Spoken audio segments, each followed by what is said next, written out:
Hello students, আজকে আমরা পড়ব টাইপস অফ নিউরন।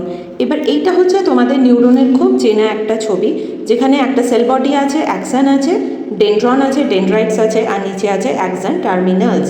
কিন্তু এই এক রকমেরই নিউরন কিন্তু আমাদের বডিতে থাকে না, নানা রকমের নিউরন থাকে আমাদের বডিতে, সেইগুলোই আজকে শিখব। ফার্স্টে আসছে ইউনিপোলার নিউরন। ইউনিপোলার নিউরন একটা সেল বডি আর তার একটাই প্রসেস, যেটাকে আমরা অ্যাক্সন বলছি, আর এদিকে অ্যাক্সন টার্মিনালস। তো unipolar neurons have one process from the sell body, one process, an Axon. It branches to connect to the receptors and the spinal cord or brain. Unipolar neurons are most of the body's sensory neurons. The dendrites are found at the receptor and the axon leads to spinal cord or brain. এই unipolar neuron ছাড়া আরেকটা যেটা হয় pseudo unipolar neuron, সেটারও কিন্তু sell body থেকে একটাই process থাকে, কিন্তু দেখে মনে হয় দুটো, ওদিকে একটা এদিকে একটা, কিন্তু অ্যাকচুয়ালি এটা একটাই প্রসেস, একটাই অ্যাকশন, যার একটা দিক ব্রাঞ্চড হয়ে ডেনড্রাইটস হয়ে গেছে, আরেকটা দিক অ্যাকশন টার্মিনাল রয়েছে।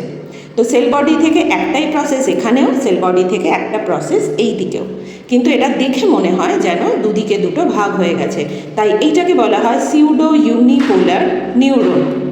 Pseudo unipolar neurons are characterized by a single process extending from the cell body that splits into two branches, one acting as an axon and the other as dendrite. Unipolar pseudo unipolar হলো, এবার আসছি bipolar neuron, যেখানে sell body থেকে দুটো process গেছে, এদিকে একটা এদিকে একটা। তো bipolar neuron has one dendrite and one axon attached to the cell body. Dendrite আর অ্যাক্সন মাঝখানে সেল বডিটা থাকে। তো দুটো প্রসেস, একটা প্রসেস এদিকে যাচ্ছে, আরেকটা প্রসেস এদিকে যাচ্ছে, বাকি সব একই, dendron, dendrites, axon, axon terminals. Bipolar neuron কোথায় দেখা যায়? Bipolar neurons are rare, found only in ear and eye. Bipolar neurons are found only in ear and eye. Next আসছে যেটা ভীষণ common type of neuron, multipolar neuron. Multipolar neuron has many dendrites and one axon. Multipolar neurons are found as motor and interneurons. এই multipolar নিউরনের ছবি আঁকাই কিন্তু নিচু class থেকে শেখানো হয়।